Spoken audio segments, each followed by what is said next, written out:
Episode 99 unpredictable husband. Manjeet और राजवीर ने अभय के चेहरे का एक्सप्रेशन नोटिस किया कि उसे गुस्सा आ रहा है करण की बातें सुनकर, इसलिए वो दोनों करण को डांटने लगे।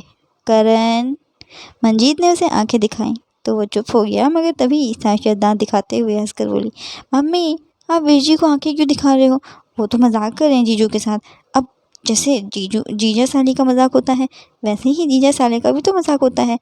वीर जी तो बस हल्का सा मजाक कर रहे हैं जीजू के साथ, उन्हें बुरा थोड़ी ना लग रहा है ना जीजू? सही कहा ना मैंने? आपको बुरा नहीं लगा ना वीर जी के मजाक का? सायशा अभय से बोली, साली साहिबा आपके वीर जी का मजाक करने का तरीका बहुत ही वाहियात है। इनसे कहिए कि ये अपने इस तरीके को थोड़ा सा सुधार लें।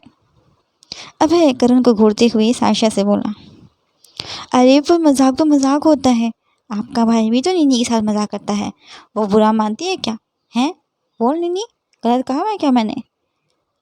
सायशा ने आयशा से कहा, जो अपना लंच करने में ज़्यादा बिजी थी। सही कह रही है तो। नीनी कभी किसी के मजाक को बुरा मानती है क्या? आयशा ने मुंह में राजमा चावल डालते हुए जवाब दिया। मोटी कहीं की, बस खाने से मतलब है इसे। पति की बेइज्जती हो रही है यहाँ, मगर इसे कोई मतलब ही नहीं है। अभय आयशा को घूरते हुए अपने मन में बोला, दीदा कटहल का अचार दो ना। मुंह में भरे खाने के साथ आयशा बोली, आराम से खा बेटा, खाना कहीं नहीं भाग रहा है। राजवीर आयशा से बोला, कितनी कमज़ोर हो गई है मेरी बहन, लगता है ससुराल वाले खाना नहीं देते हैं इसे ठीक से। आयशा बोली तो अब एक खाना खाते खाते खांसने लगा। मंजीत ने जल्दी से उसे पानी का गिलास पास किया तो अभय ने एक सांस में वो पानी ख़त्म कर दिया। अरे ऐसा नहीं है, वहाँ सब बहुत अच्छे हैं। जब से मेरी अपेंडिक्स की सर्जरी हुई है तब से तो सब मेरा एक्स्ट्रा ख्याल रखने लगे हैं, आयशा ने जवाब दिया तो सायशा चुप हो गई। लंच ख़त्म करने के बाद आयशा अभय को अपने साथ रूम में वापस ले आई। तुम्हारे घर में सब मेरी इंसल्ट कर रहे हैं, मैं सिर्फ तुम्हारी वजह से तो चुप बैठा हूँ अभी तक, वरना मैं ना लिहाज नहीं रखूँगा रिश्तों का ज़रा सा भी। अभय ने आयशा से कहा, मगर वो उसे बस निहारे जा रही थी प्यार भरी नज़रों से। तुम सुन भी रही हो कि मैं क्या कह रहा हूँ?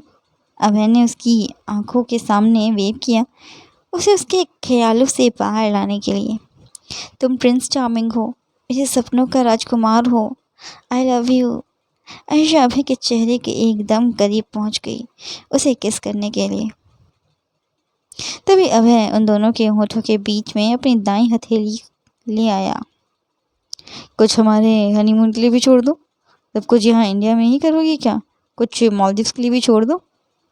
अभय ने उसकी पतली सी कमर अपनी बाईं हथेली से जकड़ ली। किस तो करी थी मैं बस, तुम इतना शर्मा क्यों रहे हो? ये किस करने वाला स्टेप तुम्हें लेना चाहिए था और शर्माना मुझे चाहिए था। बीवी की तारीफ तो तुमसे होती नहीं है, रोमांस खाक करोगे तुम हनीमून पर। वह हनीमून पर भी तुम साथ में लैपटॉप ले जाना और ऑफिस के ही काम में लग जाना। आयशा बोली, खुद को अभय की गिरफ्त से छुड़वाते हुए। यार मैं तुम्हारी तारीफ़ों के पुल बांध कर तुम्हें नज़र नहीं लगाना चाहता हूँ, वरना तुम उछल कूद नहीं करोगी घर में और फिर घर की रौनक कहीं खो सी जाएगी, क्योंकि घर की रौनक भी तुम्हारी ही वजह से है। अभय आयशा से बोला, अच्छा ये बताओ कि दीदा को सरप्राइज़ कैसे देने वाले हो तुम्हारे घर वाले? अभय ने पूछा। अरे हमेशा की तरह 12 o'clock मॉर्निंग। दीदा अपना केक कट करेगी और फिर अगली सुबह से डेकोरेशन की तैयारियां शुरू हो जाती हैं। आयशा ने जवाब दिया, एग्जैक्ट 12 AM क्लॉक। सभी के सब अपने रूम से बाहर निकले और सीधा दीदा के कमरे में पहुंचे उन्हें बर्थडे विश करने के लिए। हैप्पी बर्थडे दीदा, सभी ने एक साथ उन्हें बर्थडे विश किया। थैंक यू पुत्र जी, दीदा खुश होकर बोली। लाओ मेरा गिफ्ट लाओ।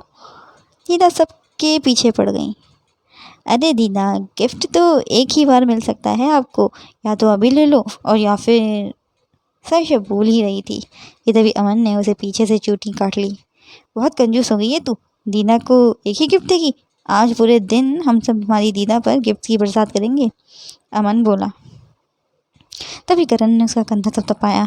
वीर जी, शुरुआत आप ही कर दो दीदा को पर गिफ्ट्स बरसाने की, करण ने कहा। मगर तभी आयशा और अभय रूम में एंटर हुए केक लेकर। दीदा, ये केक मैंने मम्मी ने मिलकर आपके लिए बनाया है, आयशा बेड पर रखते हुए बोली। हाँ, वो तो कटिंग करने के बाद ही पता चलेगा कि ये केक है या ईंट, दीदा बोली। तो मंजीत का मुंह खुल गया। चलो लेट्स कट द केक, दीदा एक्साइटेड होकर बोली। फिर सभी ने उनके लिए बर्थडे सॉन्ग गाया।